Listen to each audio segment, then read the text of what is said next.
Hoje nós vamos contar a história de três aventureiros botucatuenses que em 1960 resolveram sair aqui de Botucatu, da nossa cidade, e ir até o Alasca. E essa história nós vamos contar para vocês. Nunca esquecerei de ti, ó minha terra, berço onde o amor nasceu. És princesa lá da serra, terra dos carinhos meus. Não mais poderei viver longe de ti, tu és a minha adoração. Ó Botucatu, cidade dos meus sonhos, terra do meu coração. Ó Botucatu, cidade dos meus sonhos, terra do meu coração. E aqui comigo um dos aventureiros, seu Armando Cruzolini. Ele que foi um dos aventureiros juntamente com os dois amigos, né? E eu faço essa pergunta: como é que nasceu essa ideia de vocês saírem daqui de Botucatu, a nossa cidade, em 1959, 1960, e com essa ideia de ir para o Alasca? Isso é a reunião de jovens no Café do Ponto. Todo o pessoal daquela época se reunia no Café do Ponto e começou ali, a ideia surgiu ali de alguém que leu num jornal que dois rapazes uruguaios tinham ido até o Canadá de jipe, e alguém falou: nós também podemos fazer isso, qualquer um de nós. E daí surgiu a ideia, sabe? Mas depois ela foi se transformando, porque era uma porção de rapazes, muitos, e no fim sobraram três só: eu, Armando, Darcy e o Carlos de Barros. Agora, senhor Armando, antes que o senhor contasse essa história, dessa aventura, nós gostaríamos até para os telespectadores, para entender e conhecer o senhor Armando Cruzolini. O senhor é nascido na cidade de Botucatu ou não? Sou nascido no distrito de Rubião Júnior. Sou filho de italiano. Meus avós também eram italianos. Eu nasci lá, com 6 anos eu vim para Botucatu. E o senhor tinha, ou seus pais cultivavam algum tipo de cultura de algodão, café, muito comum naquela época, ou eram funcionários de alguma fazenda? Naquela época os italianos vieram para a agricultura aqui em Botucatu, trabalhar em agricultura. E meu avô era mini empresário, ele tinha armazém, sabe? O senhor lembra o nome do armazém lá em Rubião Júnior? Não me lembro, mas ele era conhecido por Ângelo Cruzolini, o nome, certo? Depois esse mesmo armazém passou a ser do meu tio, depois passou a ser do meu padrinho, e assim foi. Hoje não existe mais, sabe? Ele teve armazém aqui em Botucatu, teve armazém aqui na Tanquinho, sabe? Teve armazém em Bernardino de Campos, teve armazém em Jardinópolis, sabe? Ele sempre foi comerciante, então, sempre no ramo da... Sempre. E tinha a fábrica de vime, tinha a fábrica de vassoura, tinha confeitaria de doce, ele importou um confeiteiro de São Paulo para cá, um italiano, para fazer os doces aqui. Eu até mandei até fazer a propaganda que tem no jornal da confeitaria dele, de 1918.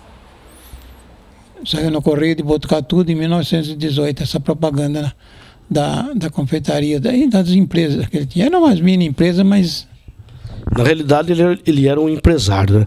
Como o nosso programa é um programa de memórias, e para quem está do outro lado da telinha, para conhecer, a gente gosta sempre de fazer um apanhado da infância do senhor, dos pais, dos irmãos, dos companheiros, né, vamos dizer assim. E eu gostaria que o senhor desse uma passada na vida do senhor, desde quando o senhor nasceu lá em Rubião Júnior, quem eram seus pais, seus irmãos, seus companheiros e assim por diante. Sei, porque meu pai veio com 12, 13 anos da Itália, sabe? Sim. Ele era filho de... Meu avô tinha três filhos, 2 mulheres e o meu pai. Meu pai era o mais novo. E aí ele começou ele veio para Rubião e começou lá, que ele tinha armazém também. Então ele começou a trabalhar ali e dali começou a crescer E a minha mãe teve 10 filhos. 10 filhos. Todos hoje são vivos ou não? Não, todos, só tem 4 vivos. Sabe, já são falecidos. Porque naquela época criar 10 filhos, né? Hoje nem existe essa possibilidade, mas naquela época era muito comum isso, né, seu irmão? E ela criou mais 2 que não era dela, tinha 12. Ainda criou mais 2, tudo para completar uma dúzia. É. Então foi aí que começou a vida do meu pai e da minha mãe em Rubião Júnior. Ele depois, quando ele era garoto, depois estudou dentro da medida possível, né? Aí ele passou a estudar radiotelegrafia, a fazer radiotelegrafia na estação de Rubião e passou a radiotelegrafista. Depois passou a ser chefe do armazém, aí ele já veio para Botucatu. Eu vim para lá, de lá para cá, quando eu tinha 6 anos. Como a gente recorda, né? Nosso programa é um programa de memórias. E quem está nos assistindo lá gosta de saber, né, como eu já disse, os companheiros, né? Os amigos, os irmãos. O senhor teve irmãos que aqui da cidade de Botucatu, que era bastante conhecido, assim, que alcançou uma maior projeção ou não? Todos eles estudaram fizeram ginásio aqui, depois científico, aí já foram embora. Um é militar, o outro engenheiro, teve contador, e foram saindo, sabe, conforme isso se formando, eles iam saindo, iam indo embora para outros, São Paulo, Curitiba e outros lugares. Botucatu ficou só o senhor ou mais alguém?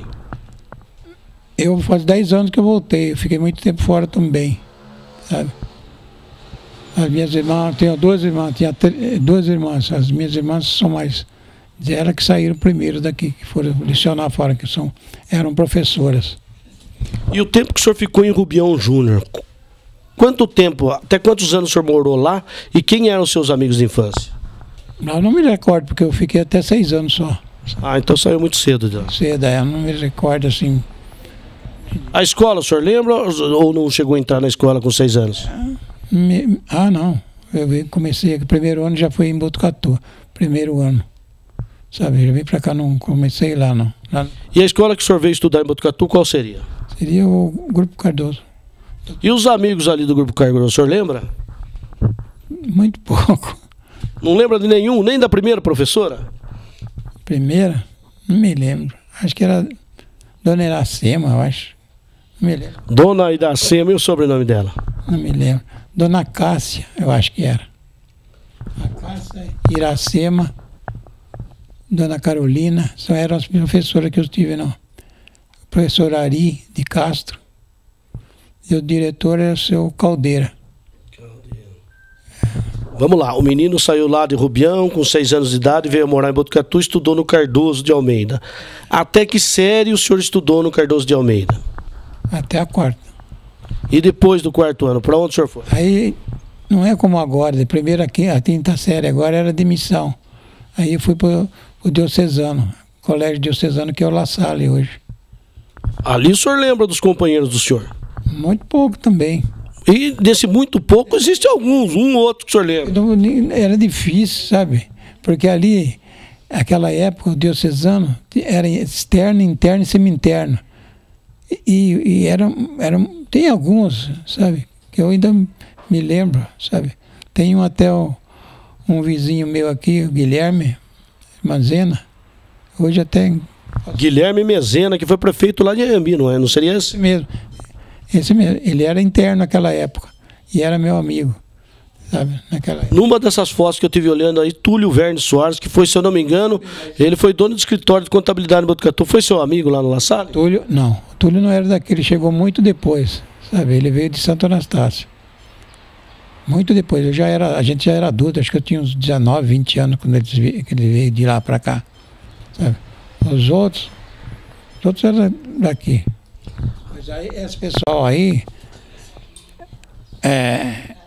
não foi na época de colégio, sabe? Foi bem depois, a gente já era moço já, quando a gente formou a Sociedade dos 13 aí. Mas aí o senhor cresceu ali no La Salle, chegou a se formar no La Salle, no Colégio Diocesano, ou não, parou os estudos? Não me formei, não. Por que o senhor parou? Aí o senhor foi trabalhar? Era meio rebelde.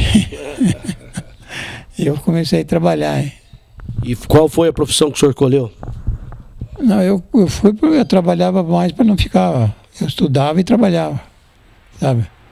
Mas para ter o que fazer, ser ocupado o dia todo. Sabe? Para me ocupar. Meu pai me fez eu ficar o dia todo preso em alguma coisa. Então eu trabalhava de manhã à tarde. Eu estudava de manhã à tarde e ia trabalhar. E quando o senhor veio morar a Botucatu, o senhor veio com os pais do senhor ou veio... E onde vocês foram morar? Na rua Dr. Costa Leite, 351. E nesses quadros que a gente vê aqui na casa do senhor, que são uma enormidade de quadros, e o senhor também faz uma pintura a pena, seria isso, né? Bico de pena. Bico de pena, né? Teria a casa, porque o senhor pintou a casinha lá de Rubião, e a casa que o senhor veio aqui na General Teles ou na Costa Leite, o senhor falou? Dr. Costa Leite.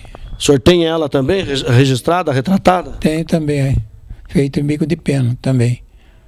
E daí, conta um pouquinho da história do senhor. Aí o senhor veio de Rubião, foi estudar no colégio, trabalhou, estudava. E daí, qual que foi a profissão que o senhor... A profissão do senhor? Eu nunca tive uma profissão definida. Sabe? Eu nunca gostei de ter uma coisa definida. Eu nunca parei... Mas o senhor fazia o quê, por exemplo? Sabe, eu trabalhei, fiz mil coisas. Eu trabalhei com incentivos fiscais depois de moço. Fiscalizei obra no Paraná, para a Sanepar do Paraná. Tive distribuidora de medicamento. Uma porção dessas. Trabalhei na Bolsa de Valores com um amigo também. Trabalhei com valores. Sabe?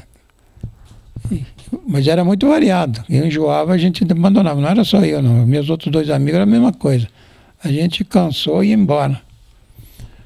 Sabe? O senhor... Vendedor de produtos químicos, também hoje chama, não sei como é que chama hoje. Era vendedor de produtos químicos. Trabalhava em laboratório, né? E aí o senhor casou-se, né? Casou com... Eu gostaria de saber o nome da esposa. Muitos anos depois, o nome da esposa, e se teve filhos, quem são eles? Não. Casei com a Alice Machado Guerreiro, mas não tenho filho. Agora me diga uma coisa, essa aventura, o senhor falou que lá no Café do Ponto, vocês reuniram, era um grupo de 13 amigos, e depois, aí vocês tiveram a ideia de sair aqui de Botucatu e ir até o Alasca. Como é que surgiu toda essa ideia ali? Então, essa ideia durou o ano de 59 todinho, sabe? Era muito mais difícil, agora é muito fácil. Mas era difícil conseguir as coisas, principalmente não tinha, a única fábrica que tinha aqui, eu acho que era da Willis ou da Volkswagen, não sei. Então a gente tinha, a primeira coisa que tinha que pensar era num automóvel, num carro. Como é que a gente ia se locomover daqui sem um automóvel, sem um carro, sem um veículo, né? Então começou assim, mas como é que com que carro? Só existe a fábrica da Willis, então tem que ser um carro. Seria o quê?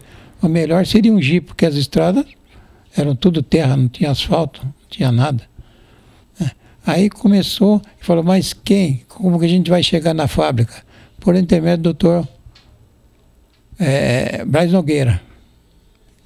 Que foi deputado. Foi deputado, Braz Desses Nogueira, deputado. Foi por intermédio dele que começou tudo. Nós conversando com ele, ele era amigo do Dr. Cunha Bueno, deputado estadual, que era diretor da Willis, e assim começou. Aí ele falou com o Dr. Cunha Bueno, Dr. Antônio Silva da Cunha Bueno. Aí nós ficamos amigos do Dr. Cunha. Ele falou, é possível. Aí começou. Ele falou, vou ver se eu consigo na fábrica ceder um Jeep da fábrica para você, tirado de linha, não era uma coisa especial, sabe? O número do Jeep era 65, número de fábrica dele. Ele tinha até escrito 65 na traseira dele. Ele saiu da linha de fabricação. E assim começou. E daí aí conseguimos, demorou, sabe, alguns meses para se conseguir o carro. Aí tinha que, o Jeep vem com capota de lona. E a gente tinha que conseguir uma capota de aço. Não era possível você andar com capota de lona, ia durar com 3 meses, 4 meses. Aí nós fomos no Rio, na IRFA, não deu certo. Colocaram uma capota, mas é muito ruim, sabe, a capota. Chegamos aqui, tiramos a capota, aí fomos na Carrasco. Carrasco, assim, toda forrada, uma capota especial com vidro, com basculante, e assim a gente foi conseguindo.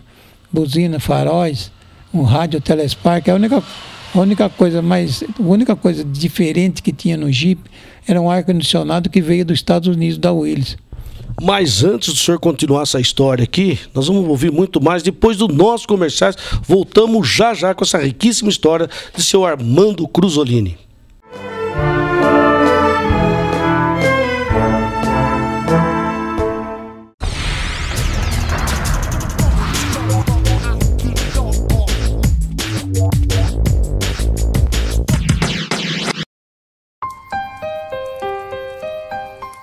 Eu experimentei na rua aos 13 anos. E eu comecei a usar na faculdade aos 22 anos. Eu tenho 55 anos, sou viciado e minha família foi embora. Fatalidade. A droga é fatal em qualquer idade. Ajude-nos a combater a dependência química. Colabore, ligue e contribua. 3815-7321. Instituto RUAC. Apoio TV Alfa. Todo sábado na TV Alfa, curtição com Lique Tavares. Baladas, entrevistas, viagens e muito mais. Curtição aqui na TV Alfa.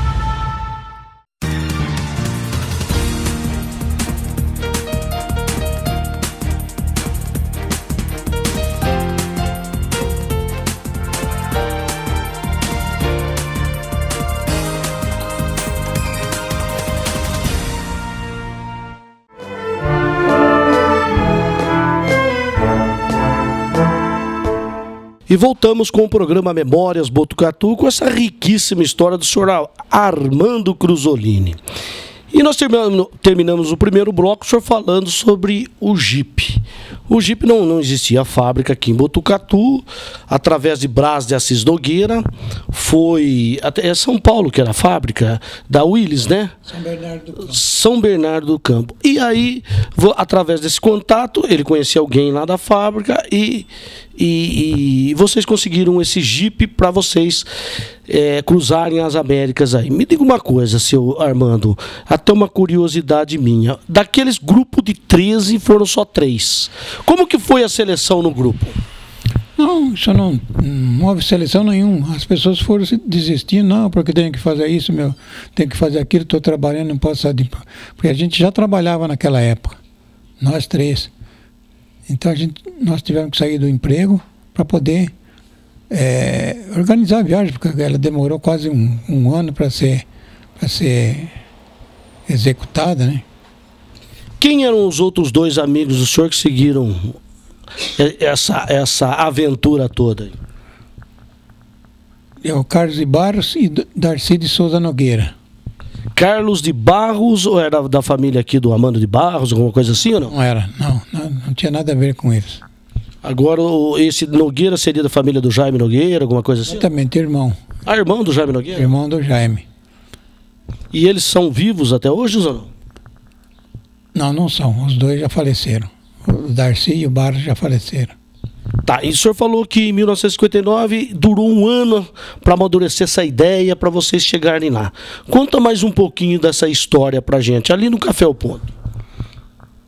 Era toda noite a gente se reunia ali para discutir. Depois que chegaram os mapas, então a gente tinha que fazer o roteiro também, né? Por onde ia. Mas não era possível você fazer um roteiro naquela época de Botucatu no Alasca, nem tinha cabimento isso. Então a gente ia seguindo mais ou menos. E o mapa também, um mapa americano da ESSO, muito furado, sabe? Quem que forneceu o mapa para vocês? A própria Willys? A ESSO Standard americana. Nós tivemos que escrever para os Estados Unidos e eles mandaram para a gente mapas das 3 Américas para a gente. E aí? Continua. Como é que foi? Vocês fizeram o mapa, estudaram. E qual que foi o percurso? Saíram de Botucatu para qual cidade? Além o principal eu não contei ainda. Nós fomos muito bem documentados, sabe? Sem documento, se tivesse só dinheiro, não seria possível fazer essa viagem, sabe? O mais importante para a gente foi documentar apresentações, carta de apresentações que a gente tinha de governador do Rotary, do Lions, governador do Lions, presidente da ACM, arcebispo metropolitano, prefeito municipal, pastor presbiteriano, e também uma carta do governador do estado, que era o professor Carvalho Pinto, e um telegrama, apenas um telegrama do Juscelino Kubitschek, presidente da República, que era o Juscelino Kubitschek. Nossa, mas que aval, hein? Então, sem essa apresentação, não tivemos problema nenhum durante a viagem toda, nem atravessar em fronteira nenhuma, nunca tivemos problema, sabe? E nem com fronteira, e muito menos com doença. Nenhum de nós tivemos sequer um resfriado durante a viagem.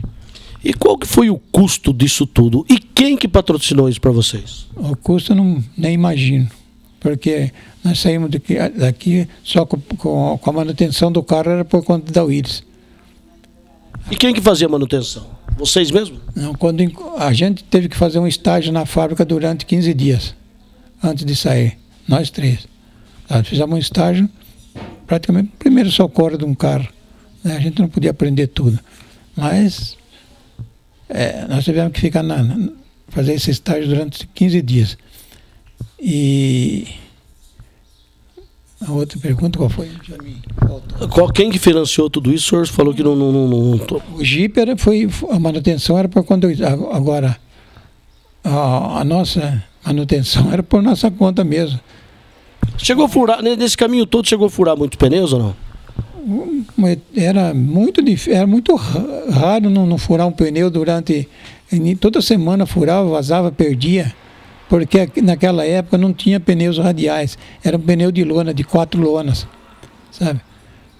Nós fomos usar pneu radial na Califórnia, foi o primeiro pneu radial fabricado no mundo, italiano, da Pirelli, chamava-se Stella Bianca, sabe, os pneus.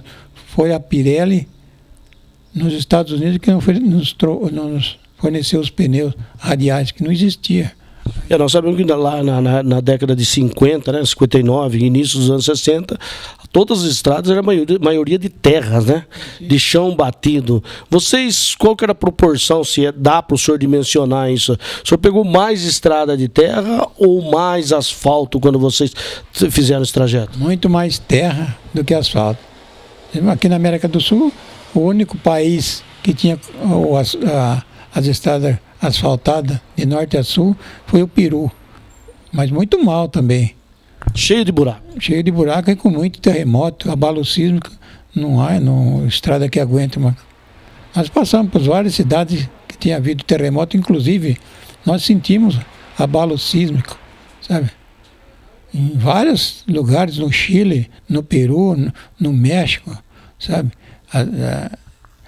As estradas eram muito ruins. Agora não, agora são todas asfaltadas. A travessia aqui por Cristo de Los Andes, da Argentina para o Chile, nós fizemos por Cristo de Los Andes. Nós passamos perto do Aconcagua, que tem 6.800 metros de altura. Não passamos lá em cima, mas passamos a 4.500 metros. O ar rarefeito ou não? Muito, bastante. Levaram alguma aparelhagem para isso? Não, nada, não tinha nada. Absolutamente nada. E como que vocês sabiam disso tudo? Você tinha conhecimento disso antes? Foram com a cara e coragem? Não sabia de nada. Não sabia. Ninguém havia avisado, não foi um médico, não foi nada com vocês, só vocês três, os três aventureiros. Só, não tinha nada, não sabia de nada, não tinha nada. Agora me conta. O clima mudava de 1 hora, 2 horas, começava a chover, daqui a pouco parava de chover, caía um tantinho de neve, parava, caía um frio danado, vento muito forte, e tudo na terra, pura pedra e terra, sabe? Foi um sacrifício danado para atravessar, mas como a gente era leigo, e quem procura aventura só encontra o que é aventura. Nessa época o senhor tinha mais ou menos quantos anos? Porque devia ter uma saúde bastante, né, forte, resistente para isso. Era 24 anos. 24 anos. Eu queria que o senhor lembrasse para mim, quando o senhor saiu de Botucatu, o senhor partiu justamente do Café ao Ponto. E qual foi a primeira cidade que o senhor chegou, a segunda? Conta mais ou menos em detalhes o que o senhor lembra disso. Do Café ao Ponto, contramão, arruamando, subimos contramão. Por que contramão? Para dar um tchan especial? Com 4 batedores da polícia rodoviária naquela época, 2 carros da polícia rodoviária e 4 motocicletas. Tem até no meu livro, tem o nome dos patrulheiros que acompanharam a gente até a serra, em cima da serra.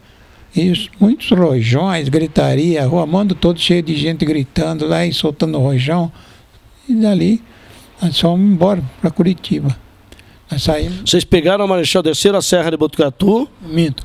Nós saímos daqui, tivemos que ir a Rio Claro, porque a mãe do Carlos de Barro estava passando, era fim de ano, ela estava passando, ia passar o Natal lá na casa da filha dela. Então nós fomos a Rio Claro antes, para depois seguir. Fomos de manhã, saímos daqui de manhã, e à tarde já arrumamos para Curitiba. Então, aí o senhor pegou a Marechal Rondon, foi para Rio Claro. De Rio Claro o senhor pegou que rodovia para chegar a Curitiba? Foi ali a... Nós fomos pela Estrada Velha, que é para Curitiba, Capão Bonito, pela Itapetininga, Capão Bonito, vai sair lá em como é que chama? Não seria Raposo Tavares, não? Não, é uma outra estrada, sabe? Itararé, isso mesmo, justamente. Itararé. Então ela ia sair lá numa cidade chamada Rio Branco, onde tem a fábrica de cimento Rio Branco, lá perto de Curitiba. Nós fomos chegar de madrugada lá em Curitiba, naquele dia. Qual que era o percurso? Quanto demorava um percurso que vocês, olha, nós vamos andar tantos quilômetros, a gente vai andar tantas horas, como que era feito? Não podia prever nada disso. Por causa de acidente, o que acontecia, às vezes você saía pensando que ia acontecer uma coisa, não, era tudo diferente, porque o mapa era muito furado, sabe? Às vezes terminava a estrada, começava com asfalto, daqui a pouco virava terra e daqui a pouco sumia. Não tinha estrada, você tinha que voltar todo um determinado trecho até procurar um entroncamento para mudar. Desceu. A gente desceu pela BR-116, que só tinha aquela mesmo, sabe? Até o sul, até o Chuí. A gente desceu pela BR-116. Quando o senhor vê um aparelho tão sofisticado como o GPS hoje, não? O que o senhor deve ter pensado? Nossa, se tivesse esse aparelho naquela época? A gente não tinha nem bússola, quanto mais GPS. Vocês não foram nem com bússola? Bússola tinha. Não tinha bússola. Nada. A gente olha, eu vou dizer uma coisa. Às vezes à noite, quando a noite clara, a gente olhava as estrelas. Porque a gente aprendeu, né?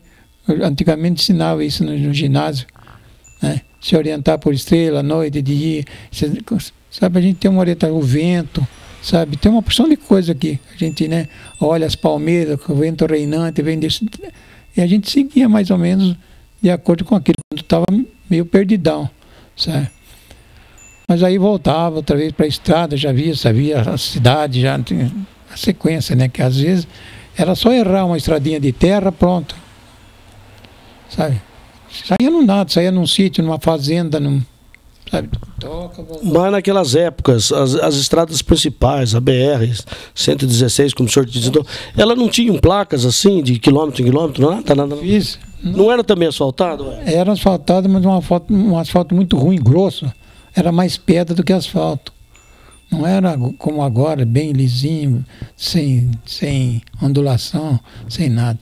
E quando vocês buscavam informação, quando vocês estavam perdidos, vocês buscavam sempre a gente ter um ponto de referência, né? Antigamente, hoje a gente vai num posto de gasolina, que o senhor vai buscar, nós vamos buscar uma informação mais segura, né? Ou num posto de gasolina, ou numa banca de jornal, num taxista. E naquela época era tudo difícil. Como é que vocês faziam? Qual que era o ponto de referência que vocês iam buscar uma informação? Polícia Militar, se é que existia? Polícia Rodoviária? Nós, antes de sairmos daqui, o Jeep foi equipado com o que tinha na época.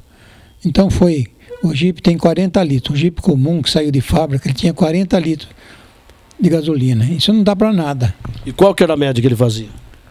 3, 4 km por litro. Só 3, 4 quilômetros? Ele tinha tração dianteira, tração nas 4 rodas.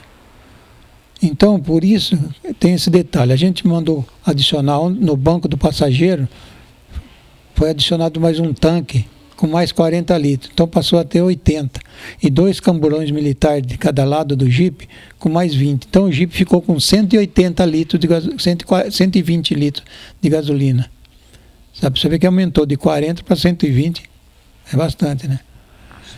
Então, aí fomos na fábrica desses uruguaios que foram para o Canadá de Jeep eles fabricavam naquela época uma peça que era colocada na roda dianteira do Jeep, chamava-se roda livre, AVM. Então ela desligava a tração dianteira do Jeep. Então ele rodava um pouco mais, gastava um pouco menos de gasolina e andava um pouquinho mais depressa. Então tudo isso. Na fábrica, a fábrica colocou escapamento duplo. Então tinha um escapamento direto, que também consumia menos gasolina.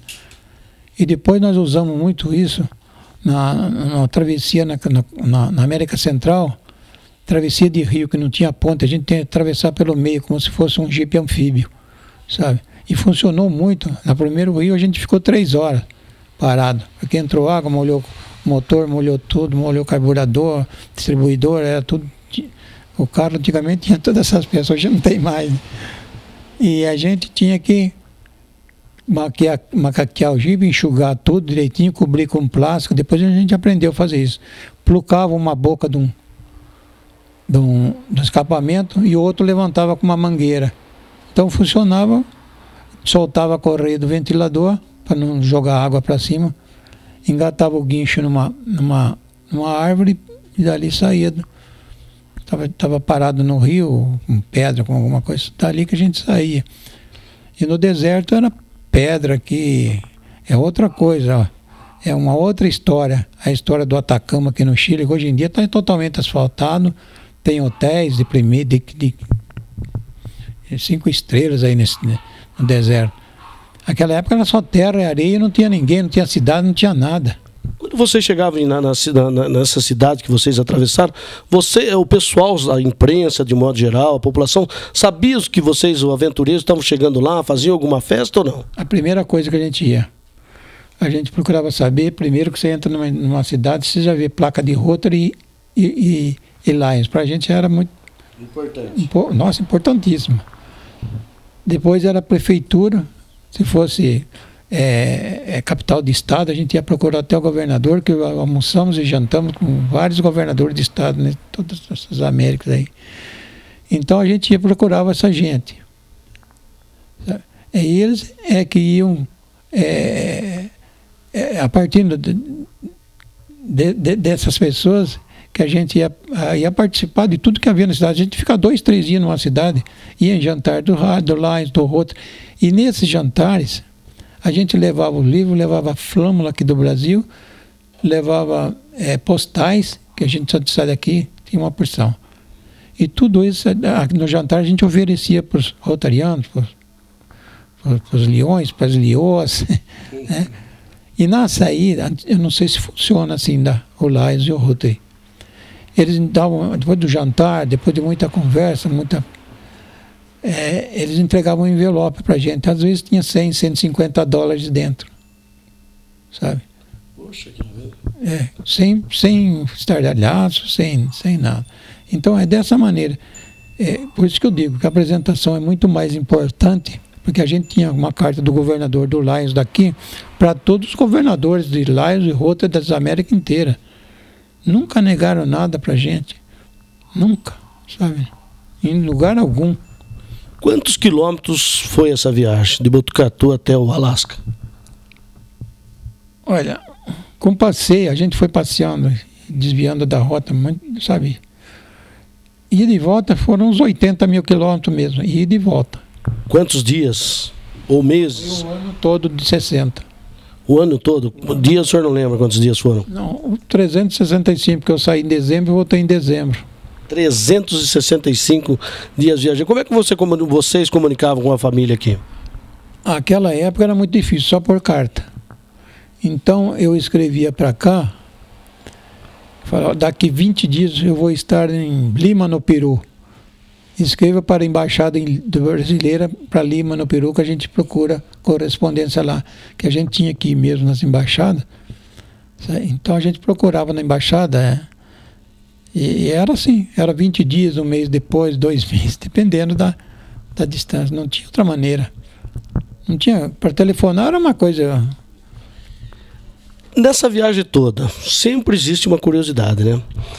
O senhor chegou nesse percurso todo a encontrar algum botucatuense ou não? Mesmo fora do país? Nunca? Não. Brasileiro sim, mas botucatuense não. Não chegou nenhum botucatuense? Não, que eu me lembro, não. Não. Vocês estão gostando dessa história do seu Armando Cruzolini? Logo depois dos nossos comerciais, voltamos com muito mais história para vocês. Aguardem aí.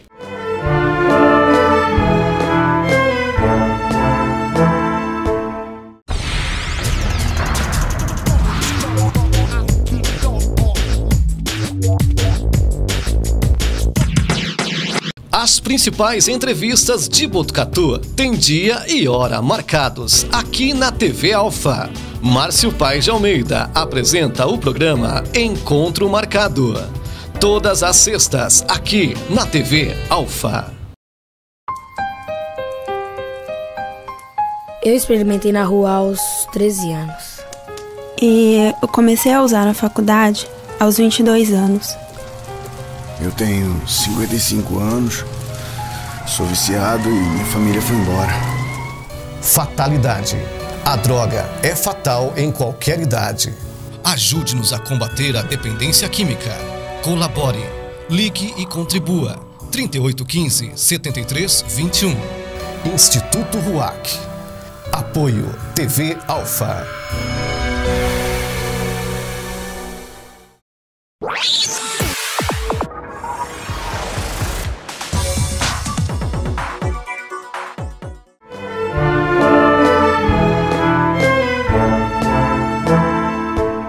E voltando com o nosso programa Memórias Botucatu, com essa riquíssima história do seu Armando Cruzolini. Uma história riquíssima de aventura do Jeep, aqui partindo do Café ao Ponto, na cidade de Botucatu, para o Alasca. E nós perguntamos, ao findar o último bloco, se o senhor havia conhecido algum botucatuense. O senhor falou que não, nem brasileiro sim, mas eu acho que todo mundo deve estar perguntando as curiosidades e a dificuldade que vocês encontraram nesse percurso. Eu gostaria que o senhor falasse algumas delas, seu Armando. Como eu estava falando do deserto, o deserto para a gente foi uma coisa horrível, que a gente não tinha prática, saiu daqui sem saber nada a respeito do deserto, nem como era de dia, à noite, nem temperatura, nada. Então nós passamos um mau bocado no deserto. A temperatura do deserto, quanto que era, mais ou menos? Ela sobe a quase 50 e depois abaixo de zero à noite, ela cai abaixo de zero. E por que essa oscilação tão drástica assim? Porque lá não tem... Como é que eu... a palavra? Não tem floresta? Não. Condensação. Sabe, e cai o orvalho gelado à noite, sabe, e não tem uma nuvem no céu, você não tem formação de nuvens, e é só pedra e areia, e o que tem lá é muito rato grande, lacraia, escorpião, cobra, sabe. Depois que a gente estava lá, que nós fomos alertados sobre essas coisas, esses habitantes do deserto, sabe, noturnos, sabe. Então aconteceram várias passagens lá, e inclusive numa cidade, e não me lembro o nome dela agora, o comandante do corpo de bombeiro lá, foi ele que nos ensinou a conviver com o deserto, a viver no deserto, sabe? E se não fosse por ele, acho que a gente iria até, sei lá, sucumbido no deserto. Ele que nos ensinou a como proceder de dia e à noite no deserto. Porque de dia você tinha que ir atirando a roupa. Você ficava só de short dirigindo. E conforme ia entardecendo, você ia colocando. Aí blusa de lã, luva, bota de lã, meia de lã e tudo isso, né? E depois de manhã era ao contrário, você ia tirando a roupa. E sempre muito solavanco, muito soco, não passava de 30 km por hora. E com isso adulterava a suspensão, a cambagem do Jeep, aquilo comia muito pneu, sabe? A temperatura por si só já havia um desgaste maior no equipamento, né? Influencia muito, sabe? Influencia muito. E a gente não podia andar mais depressa. Quanto mais depressa, pior é. Vocês tinham bastante troca de pneu ou não tinha nada de troca? Não, só duas. Tinha um pneu de cada lado do Jeep, estepe e um pneu desmontado em cima. E o senhor sabia da temperatura que existia na areia? Porque deveria ser muito mais elevado que 50 graus que estava no ambiente. Né? Mas a gente, quando chegava à noite que ia acampar, a gente primeiro... cada um tinha o seu serviço. A gente já saiu daqui, que cada um tinha que fazer o seu serviço. Ou fazia café, ou jantava, ou limpava. Sempre dormia um dentro do jipe. Nunca dormia os 3 numa barraca. Sempre um para tomar conta do jipe e cuidar. Não, simplesmente. Aí passou o Barros, ele falou, eu prefiro dormir no jipe. Então ele dormia toda noite e nós dormíamos na barraca. Então a gente limpava o local, no deserto, tirava as pedras, né? Punha mais areia, né? Se tivesse muito quente, depois ela começa a esfriar também, vira uma pedra de gelo. Então a gente protegia com encerado, que fica mais gelado ainda, porque uma barraca de lona, à noite ela vira um freezer de geladeira. Sabe? E a barraca também não era adequada para o local ali? Não é barraca de lona. Ela não serve para esse tipo de clima, sabe? Então as primeiras noites foram horríveis. A primeira foi a coisa mais horrível. A gente podia até ter morrido por causa de não ter a cobertura adequada, não podia fazer fogo porque não tinha lenha, não tinha um capim, é só deserto. Não tinha nada. O senhor dizia que não tinha uma ave no céu, era lacraia, muitos escorpiões, ratos, enormes ratos, e tinha uma árvore que o senhor contou a história que achou... No começo do deserto, logo saindo no começo de La Serena, de Coquimbo, La Serena, depois de uns 10 quilômetros que a gente estava viajando já no deserto, não sei se existe, naquela época tinha uma árvore enorme, sabe? Quando o senhor fala enorme, que tamanho é esse enorme? O tronco enorme, a copada enorme, que tamanho? Só para quem está nos assistindo lá entender. Uma árvore que tiver uns 2 metros de diâmetro, era bem grande. Assim. O tronco, 2 metros de diâmetro. Uma árvore bonita, sabe? Era bonita. E uma placa embaixo escrito, dai-me de beber. Todas as pessoas que passavam por ali, alguém sempre punha um pouquinho de água. Acho que é por isso que ela sempre se manteve viva. Dai-me de beber. A água pedia, a árvore pedia água. Bacana, né? Bacana isso daí. Dai-me de beber. Então a gente pôs a quantidade que a gente podia de água ali em volta dela. E depois embaixo alguém escreveu numa outra plaquinha, aqui começa o inferno, sabe? E foi realmente um inferno para vocês? Porque a gente não tinha prática, a primeira noite foi horrível, foi terrível, sabe? Uma coisa espantosa. Só quem viveu aquilo, que passou por aquilo. Hoje em dia é diferente, tem hotel 5 estrelas por lá, tudo asfaltado, mas naquele tempo não tinha 5 metros de asfalto. Era... Só para a gente entender, essa árvore é a 10 quilômetros. Para vocês atravessarem, qual é a cidade que vocês iam e qual era o percurso? Quantos quilômetros tinha a travessia? Para falar para você, eu tenho na minha cabeça todo o nome de toda essa cidade, mas quando a gente está sendo entrevistado, a gente dá branco, eu não me lembro. É uma coisa normal. Não me lembro. Só pegar o livro ali, eu me recordo, na hora. Mas é algo assim acima de 100 quilômetros? É mais ou menos. E as cidades são todas no litoral, sabe? A estrada não acompanha, não é no litoral. Sempre é retirada 30, 40 quilômetros da cidade. A estrada passa no meio do deserto, no plano, sabe? Só que é deserto. Tem num lado tem os Andes e do outro é o mar. E no meio é a estrada. E a cidade... então vocês se baseavam, por um lado o mar, do outro lado os Andes. E as cidades são sempre litorâneas. Cara, me falta. Litorânea. Sabe? Então tem Copiapó, Coquimbo, tem Antofagasta, lá para cima tem Iquique, onde houve um terremoto feio agora, que morreu muita gente. Todas elas são no litoral, sabe? Não tem uma cidade. A única cidade que é no meio do deserto, que eu me lembro, é Coquimbo. Essa é bem no meio do deserto, tem que passar por ela, não tem que sair fora do deserto para passar por ela, é bem no meio mesmo. Agora, senhor Armando, eu queria que o senhor falasse pra gente, nessa travessia toda, que o senhor viu aquela plaquinha lá, aqui é o começo do inferno. E esse inferno todo, o que aconteceu com vocês ali para o senhor ter uma memória tanto quanto não quer passar por isso novamente? O que aconteceu nesse dia? É como sempre eu digo, né? Quando a gente é leigo, você não imagina o que vai acontecer, como é que a gente não sabe. Então a gente só enfrenta quando está acontecendo, quando aquilo está acontecendo mesmo, né? Você fala, quando está acontecendo isso, então a gente tem que enfrentar, e toda vez foi assim. Nunca nenhum de nós pensou em voltar, mesmo nessas situações. Nunca ninguém falou, eu não vou mais, vou voltar. Nunca nenhum de nós três falamos isso.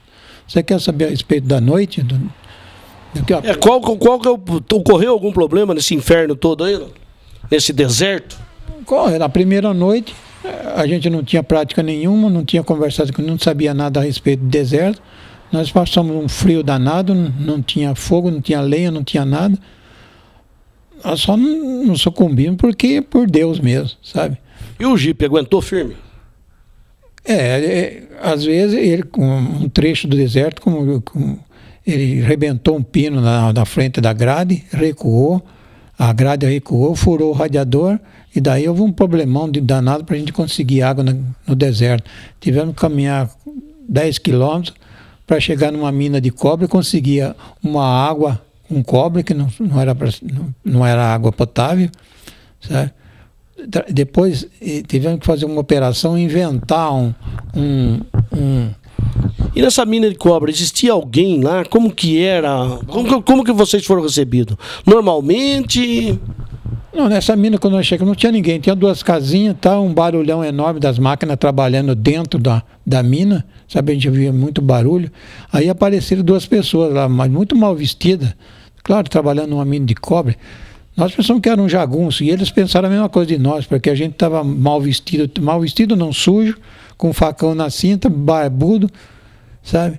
E eles pensaram a mesma coisa. Depois a gente foi conversando, aí explicando para eles que a gente estava com jipe, com carro, aí a gente queria água para continuar a viagem. Aí eles nos indicaram onde tinha os reservatórios de água. A gente encheu um camburão de água, eles arrumaram um outro camburão para a gente com mais 20 litros, falaram, só isso daí não vai dar. E a gente dali voltamos todo esse trecho a pé, sabe? Vocês deixaram alguém no jipe lá, cuidando da coisa? Quantos foram? Só foi o senhor e mais um? E o Nogueira. Nós fomos em 2 e um ficou cuidando do jipe. Sempre era assim. O Barros ficou cuidando do jipe? Ficou cuidando do jipe. E eu com o Nogueira saímos para a procura de água. E essa água nós encontramos só a 5 quilômetros de distância. Para ir e voltar foram 10 quilômetros de distância para encontrar. Parecia uma imensidade. Por acaso, na serra, uma mina de cobre que tem muito no deserto, é o maior produtor, a Chuquicamata, é a maior mina de cobre do mundo em céu aberto, essa fábrica, essa mina. A Chuquicamata chama essa mina. É a maior mina de cobre em céu aberto do mundo. Certo? E aí vocês voltaram carregando os galões? Quantos de galões vocês trouxeram? Eles não disponibilizaram nenhum veículo para ajudar vocês? Não tinha nada, não tinha nem carroça, nem burro, não tinha nada. E como que era esse local que eles viviam? Numa mina ali, à mercê da situação? Eu não sei, tinha 2 casinhas só lá de madeira. Não sei se ali era o alojamento, que era aquilo, sabe? A gente só foi lá, conseguiu a água e a gente queria mais chegar no jipe para poder continuar a viagem, sabe? Aí chegamos no jipe, aí conseguimos estancar um pouquinho de água com sabão de cinza, fizemos uma mistura de sabão de cinza, areia, um pouquinho de água, fizemos umas bolotas, punha no furo do radiador, andava 4, 5 quilômetros, aquilo pulava fora, derretia, a gente fazia outra bolota, punha ali. Mas já era um avanço, né? Andar 4, 5 quilômetros. Até que chegamos em Copiapó. E quantos quilômetros tinha isso daí? Uns 100 mil quilômetros, mais ou menos? Não. 100 quilômetros, perdão. Não foi tanto assim, não. Acho que tinha uns 40, 50, mas no deserto, você andando a 30, 40 por hora, você vai demorar quanto? Fora sem saber o rumo a tomar, né? Saber aonde ia, né? Sem destino. Porque a gente no mapa conseguia a gente sabia mais ou menos a distância e a localidade, que era sempre em frente, sempre em direção ao norte. Isso a gente tinha na cabeça. Porque, é claro, a gente indo para o Alasca, para o norte do globo, né? Vocês se orientavam pelas estrelas, pelos astros? Sempre, a gente precisa olhar, eu falei, sempre para o norte. A gente tem que ir para o norte. É Polo Norte, a gente estava em direção ao Polo Norte, ao Alasca, então a gente sempre em direção ao Polo Norte, né? Aqui, por exemplo, a gente se orientou no Brasil pelo Cruzeiro do Sul. Sabe? Até o Uruguai, a gente olhava no céu à noite, lógico, com o céu quando estava estrelado. Sem estrela, a gente não se orienta, aí perde o rumo mesmo. E dentro do grupo do senhor, os três, existia algum que era mais rebelde, aquele que era mais explosivo? Vocês tinham brigas, não tinha? Como que era a convivência suas, o cotidiano de vocês? Discussões normais, sabe? Ideias diferentes. Aí a gente discutia aquele assunto e no fim falava, era bom pra gente. E a única coisa que a gente defendia era o Jeep. Sem ele a gente não podia fazer nada. Isso a gente tinha desde que saiu daqui. Falou, primeiro o Jeep, depois a gente. Sem ele você não ia conseguir nada. Conseguir o quê sem o Jeep? Em todo lugar se a gente fosse sem o Jeep, você não era nem notado. Quando chegava com o Jeep, é ele que chamava mais atenção, não a gente. Ele era pintado de azul, vermelho e verde. Sabe? E depois, cada país que a gente passava, no capô era desenhado uma bandeirinha do país que a gente estava atravessando. E quando vocês chegaram lá, no seu destino, foram bem recebidos, não foram? Como é que foi a receptividade do povo? Porque a gente demorou muito. Era para ter ido mais rápido. Mas a gente não pode prever essas coisas, ainda mais como... A gente estava passeando, afinal de contas era uma aventura, mas era passeio também, né? Então a gente demorou de janeiro até agosto, 8 de agosto, quando nós chegamos em Fairbanks. E lá já estava começando o inverno, já estava frio e garoando. Fairbanks é Chile? No Alasca. No Alasca. No Alasca, bem no centro do Alasca. Tá bem no centro do Alasca. É uma cidade, hoje em dia é uma cidade grande, muito boa. Mas já era uma cidade razoável. Sabe? Mas a gente chegou lá e já estava. Então nós fomos aconselhados a não demorar muito. Se desse uma nevasca lá, a gente não saía de lá por 6 meses, só de avião. Naquela época, então era pior ainda. Sabe? Então nós ficamos 4 dias só em Fairbanks. E não deu para conhecer muita coisa, bem por isso, que o prefeito de lá falou, olha, aqui é um povo muito bom, muito alegre, tem muita festa, mas agora é uma época ruim. Sabe? Porque está começando o inverno, quase ninguém já mais sai na rua, é muita garoa, sabe? Uma garoinha fina, gelada, sabe? É muito frio mesmo, sabe? Mas eu achei interessante que o senhor contava uma história para a gente e eu gostaria que o senhor Armando relatasse para a gente como é bom, né, a gente tratar os estrangeiros bem, né? E nesse percurso todo, o senhor conheceu um bombeiro, né, que eram todos voluntários, o senhor conheceu lá uns bombeiros no Chile, né? E ele havia feito um curso aqui na Polícia Militar do Estado de São Paulo, foi tratado muito bem e orientou vocês. Eu gostaria que o senhor contasse um pouquinho dessa história, para quem está nos assistindo, saber como é gostoso a gente tratar bem as pessoas, que um dia isso volta para a gente. Isso Jesus Cristo nos ensinou isso. Exatamente. Quando nós chegamos em Copiapó, depois de atravessar uma noite no deserto, então nós paramos na praça, lá no jardim, para tomar a primeira refeição do dia. Então, alguma coisa quente, que a gente tinha passado uma noite horrível. Então dali apareceram, ele é um oficial da polícia chilena, carabineiro, lá é carabineira, sabe? Ele era o primeiro tenente da carabineira.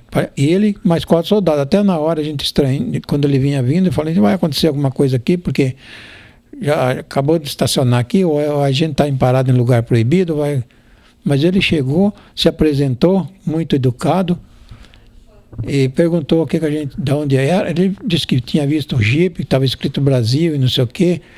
Ele falou que tinha estado no Brasil, fez fazer curso, 2 cursos aqui, fez, parece 3 meses no Rio, 4 meses em São Paulo, na Polícia Militar. E ele queria agradecer, ele sempre quis agradecer, de alguma forma, o povo brasileiro por ter sido muito bem tratado aqui. E nunca apareceu um brasileiro. Os primeiros brasileiros que apareceram lá fomos nós. Então, éramos nós que ele ia agradecer por nosso intermédio, por nós, né? E o que a gente precisasse na cidade, ele estava inteiro dispor. Nós ficamos lá 4 dias. Foi uma coisa maravilhosa. O que nós passamos numa noite anterior, depois a gente, em 4 dias, recuperou toda aquela... Se foi hotel, o concerto do Jeep na oficina da Volkswagen lá, e tudo foi por conta do povo. Ele mesmo disse que era isso aqui é o povo de Copiapó que está oferecendo a vocês. Foi uma coisa espetacular, foi ótimo. Aquele tratamento que deram aqui no Brasil para ele, no fim ele pagou para a gente lá, nós três rapazes que a gente nunca tinha se visto, nem imaginava que existia. Mas essa história não termina aí. Nós estamos terminando o programa de hoje. Como essa história do senhor Armando é riquíssima, nós voltaremos no próximo programa contando muito mais dessa história. E agora, na chegada até o Alasca, depois o retorno ao Brasil, a Botucatu. Será que tiveram muitas dificuldades? No próximo programa vocês vão saber disso.